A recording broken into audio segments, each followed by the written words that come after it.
وظائف کے لیے وظائف الصالحین آفیشیل کو سبسکرائب کریں۔ وظائف الصالحین آفیشیل۔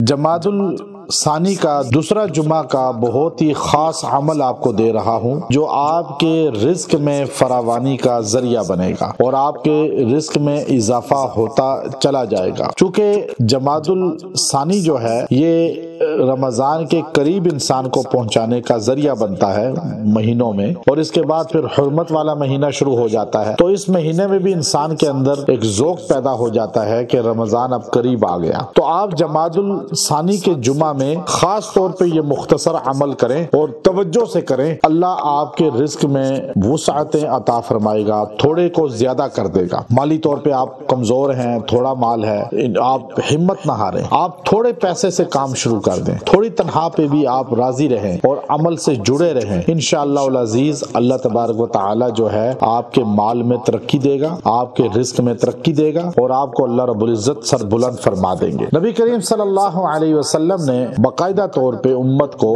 مختلف ایسے اوراد بھی بتائے، الفاظ بھی بتائے، حدیث کے اندر موجود ہیں جو رزق کی وسعت کا باعث بنتے ہیں۔ صحابہ اکرام آپ علیہ الصلوۃ والسلام کی خدمت میں غربت کا اگر اظہار کرتے تھے تو آپ علیہ الصلوۃ والسلام ان کو تسلی بھی دیتے تھے اور اعمال کی فوقیت بتاتے تھے کہ عمل میں اگر تم یہ کام کرو گے تو تم اس سے اتنا پیسہ خرچ کرنے سے، صدقہ کرنے والے سے آگے بڑھ جاؤ گے۔ بلکہ آپ علیہ السلام نے ایک مرتبہ فرمایا کہ میری امت کے غرباء وہ اغنیاء سے 500 سال پہلے جنت میں داخل ہوں گے۔ اب دعائیں ایسی، الفاظ ایسے کہ لوگ جو ہے آپ صلی اللہ علیہ وسلم کی ترغیب سن کر وہ مال کی توجہ ہٹا کر اعمال کی طرف آ جاتے، تو اعمال سے ان کو مال بھی مل جاتا تھا، عزت اور شہرت بھی مل جاتی تھی۔ اب صحابہ کرام چونکہ اعمال کو زیادہ پسند کرتے تھے اور ان کی تربیت نبی کریم صلی اللہ علیہ وسلم کی زیر سایہ ہوئی تھی۔ اب چونکہ ہمارا یہ عقیدہ نظریہ مسلمانوں کا ہے کہ اللہ کے رسول صلی اللہ علیہ وسلم کے سارے صحابہ جنتی ہیں، اب وہ جو سارے صحابہ ہیں کوئی بھی چاہے وہ فتح مکہ کے بعد آئے یا پہلے آئے، لفظ صحابی جس کے ساتھ آئے گا اللہ نے اس پہ جنت کو واجب کر دیا ہے۔ وہاں صحبت رسول کی وجہ سے تو ان کے اوپر صحبت کا اثر اتنا زیادہ تھا کہ وہ